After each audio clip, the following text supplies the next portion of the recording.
आप देख रहे हैं प्रेरणा संवाद। मैं हूं पल्लवी। आज के प्रमुख समाचारों पर एक नजर।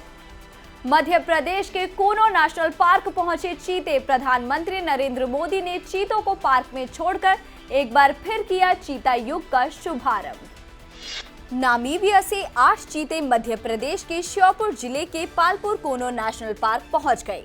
प्रधानमंत्री नरेंद्र मोदी ने अपने जन्मदिन के अवसर पर इन चीतों को पार्क में छोड़कर देश में एक बार फिर से चीता युग का शुभारंभ किया। वन्य प्राणी विशेषज्ञों के अनुसार मध्य प्रदेश के पालपुर कूनो राष्ट्रीय वन अभयारण्य चीतों की रफ्तार, भोजन और मौसम के लिए पूरी तरह से अनुकूल है। पालपुर कूनो में इनके लिए अलग अलग बाड़े बनाए गए हैं। विशेषज्ञ अगले कई महीनों तक इन चीतों की गतिविधियों पर पल पल नजर रखेंगे। कॉलर आईडी लगाकर सबसे पहले महीने भर इन्हें एक बाड़े में क्वारंटीन रखा जाएगा। इसके बाद अलग अलग बाड़ों में रखकर पालपुर कूनो अभयारण्य के वातावरण और भोजन आदि के प्रति अनुकूलता विकसित कर लेने पर इन्हें खुले जंगलों में छोड़ देने की योजना है।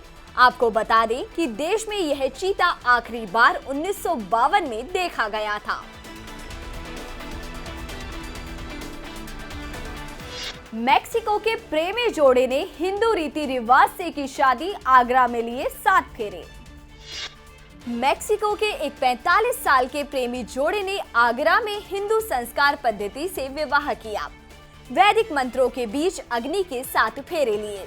मेक्सिको के रहने वाले दूल्हे सेरेमिको और दुल्हन क्लाउडिया ने बताया कि हमने हिंदू संस्कृति के बारे में काफी पढ़ा, तो हमें पता चला कि 7 फेरे लेकर वैदिक रीति रिवाज से विवाह करने पर 7 जन्मों तक एक दूसरे का साथ मिलता है।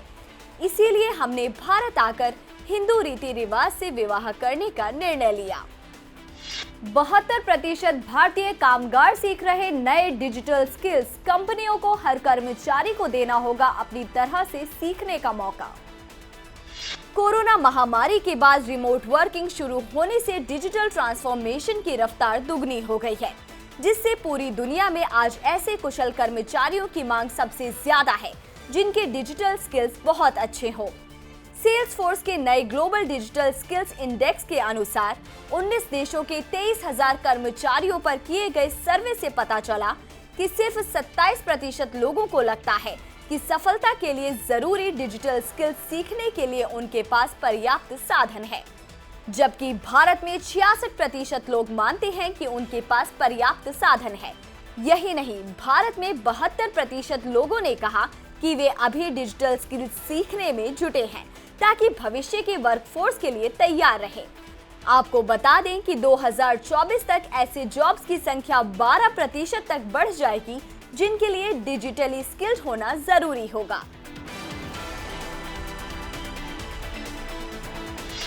लखीमपुर खीरी में दुष्कर्म का विरोध करने पर सलीमुद्दीन और आशिफ ने घर में घुसकर की लड़की की पिटाई, इलाज के दौरान लड़की की हुई मृत्यु। लखीमपुर खीरी में 2 दलित बहनों की हत्या के बाद अब एक लड़की की पीट-पीटकर हत्या का मामला सामने आया है। आरोप है कि 12 सितंबर को छेड़छाड़ और दुष्कर्म का विरोध करने पर सलीमुद्दीन और आशिफ ने घर में घुसकर एक लड़की की पिटाई की। 5 दिन के इलाज के दौरान 16 सितंबर को उसकी मृत्यु हो गई।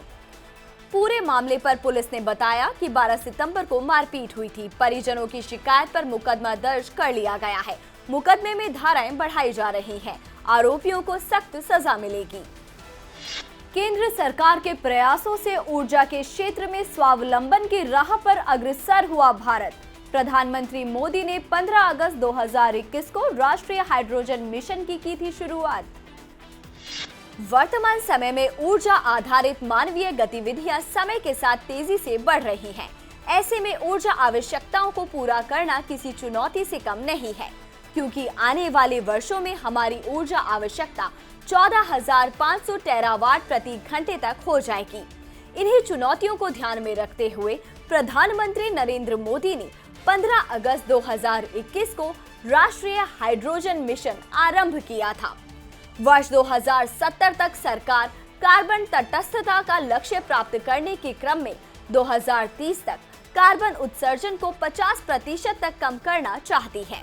आपको बता दें कि हाइड्रोजन अर्थव्यवस्था से आशय उस प्रणाली से है जिसमें अधिकांश ऊर्जा आवश्यकताओं की पूर्ति हाइड्रोजन से प्राप्त होगी, जो प्रकृति में प्रचुर मात्रा में उपलब्ध है। अब एक नजर आज की प्रमुख सुर्खियों पर।